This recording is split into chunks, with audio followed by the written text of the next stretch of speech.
change this. Maybe I should change this to like friends only. I don't know. I don't know. You guys tell me. I'm tired though. Happy Thursday. Happy Thursday. Happy Thursday. I promised I would come live during Women's History Month and talk to everyone, to share updates. I try to do weekly, but I absolutely failed at that task. So I definitely owe you guys a good closeout live at a minimum. So that's what I'm doing. So we're going to have a real conversation tonight. I actually took notes. And I found, while we wait for people to come to the room, anybody see this live? I actually found an old YouTube channel I started 8 years ago. And I didn't even realize that I was chronicling or vlogging my entrepreneur journey. So I was watching the videos and I was looking at different stuff. Sorry, I should have. Let me get on Do Not Disturb. Hold on. That's so rude. We know the number one rule of going live is to be on Do Not Disturb. I know better than this. That was so wrong. I'm now on Do Not Disturb. Okay, so and it really helped me just to go back to the beginning of my journey and to realize how far I have came. Because like when you're in it and doing the things you're doing, you don't realize it. But whoa, yeah, I've done a lot. That's all I'm going to say. So welcome. Good evening. Let's have this real conversation. Can you say hello to me? Let me know where you are in the country, in the world. Who's joining me this evening? Hopefully I don't have a delay. Maybe I do. Who knows? Who's on the live with me? Anybody? Anybody in the room? If not, let's have this conversation. Okay, so let's see where I want to start at. Where do I want to start at? Okay, this is where I'm starting at. We're going to start at understanding your soul. Okay, so let's start there. So let's talk about this soul journey. Okay, each soul requires something different. Some have not evolved to that understanding. Some people are still very much stuck on what works for me works for everybody else. You got to do what I'm doing. If you're doing what I'm doing, that's the only way, the only right way. That is absolutely not true. Okay. Every soul requires usually something different. So you have to figure out what works for your soul. Okay. And what works for you. It does need to be individualized. Some souls need to be Christian, some need to be Muslim, some need to be Buddhist, some need to be Catholic, some need to meditate, some need to practice their own religion, some may require, I don't know, you guys name it. Every soul is different. You'll know if you're in alignment with your soul by how you are daily. What type of energy you have when you wake up.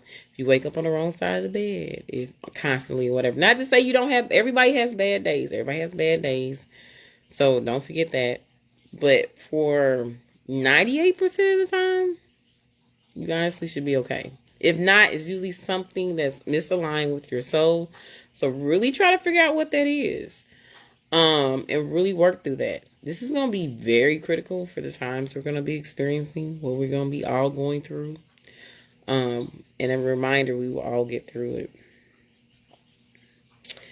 If you cannot hear from God or higher source, whatever you believe in, figure out why and ignore the outside pressure of what everybody's telling you to do for your unique soul or path. That is really important. God is talking, or higher source is talking to everyone directly. Okay. You have a direct line to that, to whatever you believe in. So make sure that you are doing what is aligned for your soul. I cannot stress that enough. If you are out of alignment, your body and your mental will tell you. Okay. Your body, your mental health will always show you when you're out of alignment. Different things happen in your body. Sickness,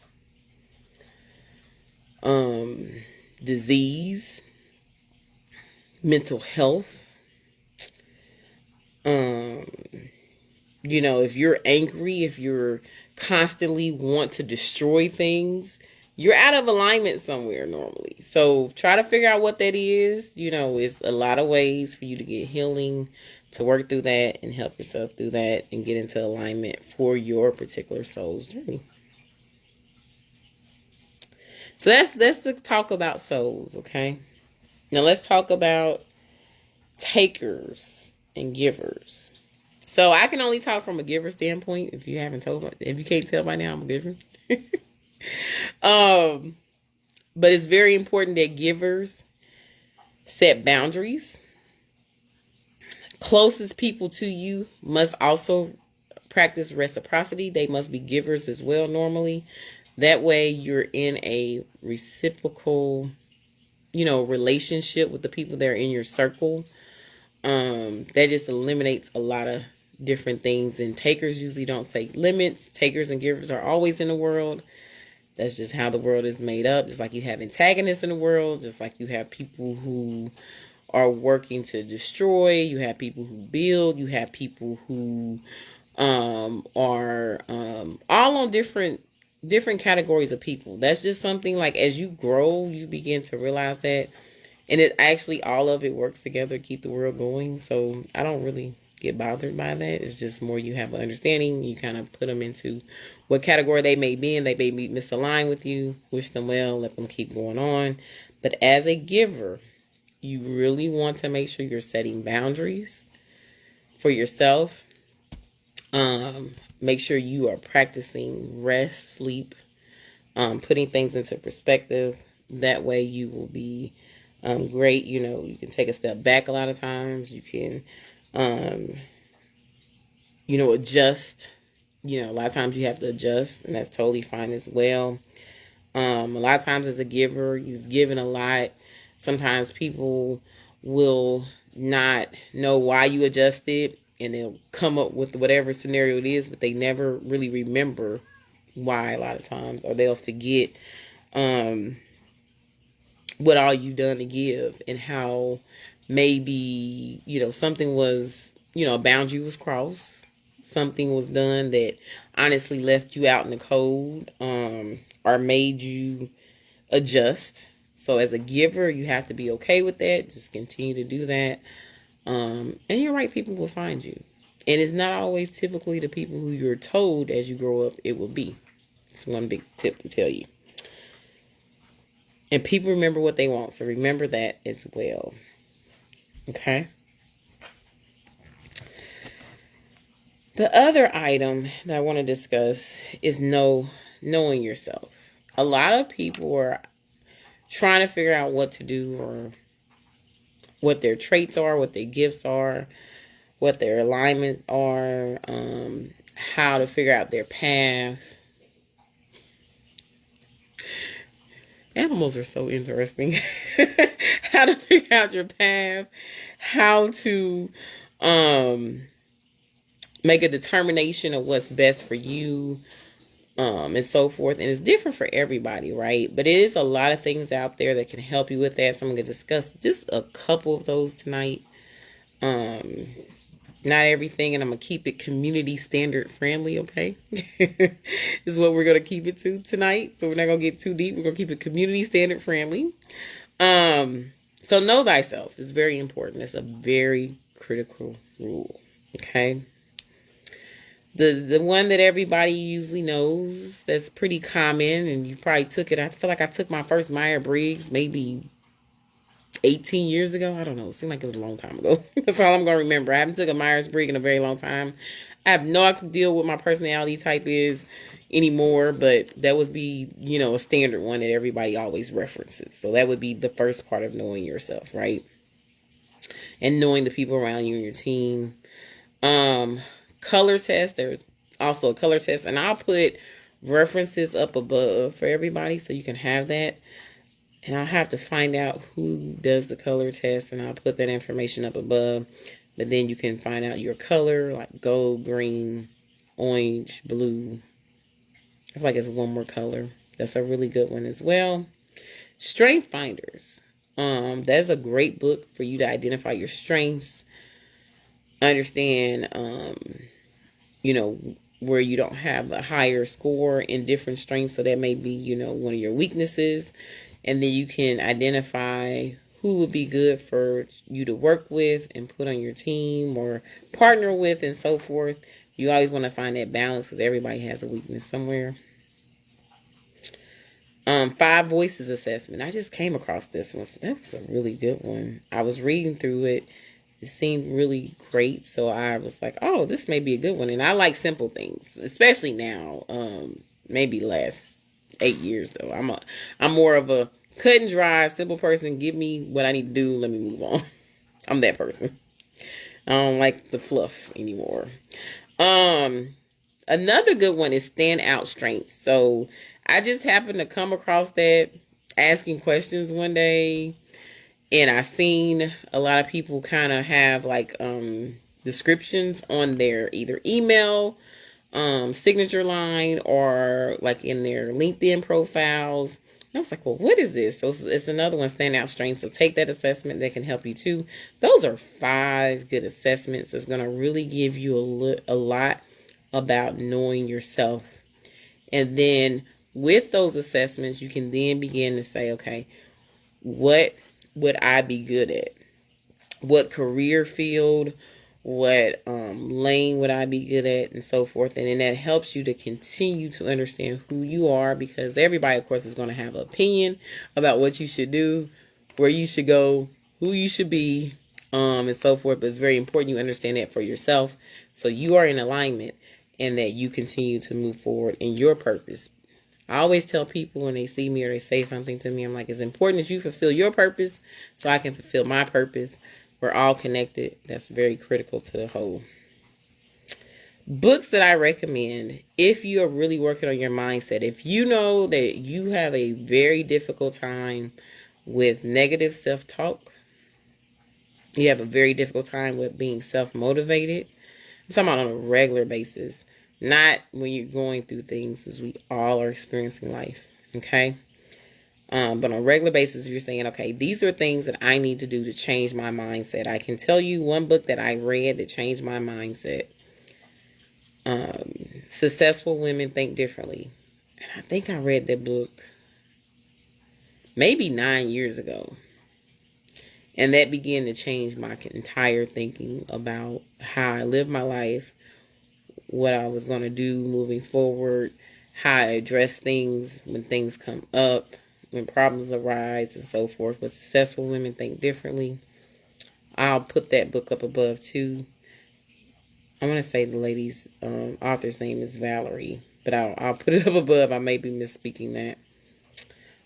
4 Agreements is another great book. I feel like I read that book maybe a year after I read Successful Women Think Differently. And that completely changed my outlook of how I address either success, failure, how I handle my day, and everything. So those are 2 books I recommend as well for anybody that wants to be on a journey of, some people call it self-help, self-love, knowing thyself, getting aligned with your soul, and just really get into your purpose, right? Purpose, living, whatever you may want to call it. So many different terms for it. But those basics will begin to help you to discover which route you need to go for yourself. And that changes, guys. So that changes. So don't be afraid of change. Don't be afraid of changing direction. I feel like I paused on changing direction when I know I should have because of outside influence. And usually the voice in you will tell you when it's time for you to change direction. And so just continue to move in your purpose. I just wanted to have a real conversation with you guys tonight, to make sure that you got the last live out for Women's History Month. I promised I would come live this month, and I did it. We have one more day in the month. Shout out to all the women leaders, all the women out there in business. You know, leader in your, maybe a leader in your home. You may be a leader in the community. You may be a leader in school. Whatever you're doing, you may be a leader over yourself, right? whatever it may be. Okay. I wish you all the best. Hopefully these tips and suggestions will help you to have, find your purpose, live a better, healthy life, be more happy within yourself. And these are things that I get a lot of questions on. So I thought this would be a great way to kind of close out Women's History Month, and give you guys some tips of how to get aligned with your soul is what I covered. I also covered about takers and givers. I covered ways to know thyself. I gave you some books to read. Also, I guess this is a good one. I get this one a lot too. I just thought about time management. So time management. The biggest thing with time management is more of you holding yourself accountable to your time, not necessarily anything outside of that. So what I did was I studied people who had multiple organizations or multiple businesses since day one. And one thing that they all had in common is that they held themselves accountable to their own time or schedule. They also did not sign up for things that would put them out of alignment of their time or schedule. So they said yes to opportunities. They absolutely said no to opportunities. And whatever you want to design your life to be, however you want it to be, you can determine what fits into those parameters. So if that does not fit into those parameters, it's okay to pass that opportunity off to somebody else. Off to somebody else. Off to somebody else. You can also let them know not right now, maybe later on. You can then also be sure to just really stick to those things. I think what happens most of the time, or in my opinion, in my grounded opinion, that you are not holding yourself accountable to your own time structure. And so you bend on this, you bend on that, you bend on this, and then you find yourself out of alignment with your own time management. And because you have been out of alignment for so long, you're not quite sure how to get back on alignment. And I think that is the number one thing with time management is to self-discipline, is to keep yourself to that time, that structure, that discipline, so that you are able to fit those things into your day that you're looking to do. And then absolutely you can say no to things that are totally out of alignment. Like I knew where I was going, what I wanted my life to be as I stepped away from corporate America. So it's absolutely things I will never sign up for because they would pull me out of alignment of what the structure of what I want for my life. And it's things that of course I will say yes to because it's in the parameters of what I'm looking to do or be. So that's one thing with time management. Of course, get a schedule. Your schedule changes sometimes. You can't always, you'll have days where, it'll be off your schedule. But for the most part, you usually can stick to your schedule like 98% of the time. Of course, you're going to have that 2% that you're just impossible to do. Things come up. You have emergencies. Sometimes emergencies last longer than like a day. Sometimes they last months. Sometimes they may last, for a year. You never know. Like, we all experiencing life. So that's a big thing about time management. I know I usually get those 4 things the most out of questions, of course, outside of business questions. But all of that impacts your business, right? All of that impacts who you are at work. All that impacts who you are to your family. Those core things really do impact everything else. Who you are to yourself, which is actually the most critical. I should have started with yourself at first. That is the most critical one. So hopefully you enjoyed this live. I have completed my Women History Live. I hope you had a great Women's History Month. Shout out to everybody that has been celebrating. I was on a great call this morning. Heard Ladies First from Queen Latifah. That was like the best closeout call ever. Shout out to River Valley Black Chamber of Commerce. You guys really closed out Women's History Month and gave me the energy to get through the day. So shout out to you guys. But I hope everybody enjoyed this live. Make sure you share this out for anybody that you know may need to hear this. And these tips may help someone to continue on with their journey, or to figure out something that they may be lost in, or something that they're trying to figure out, whether it be with their soul, being a giver, knowing thyself. I gave some books out too. And then also we talked about time management. So I will edit the live notes above, and hopefully I'll add everything too. If not, just tag me in the comments below and I'll make sure I get it.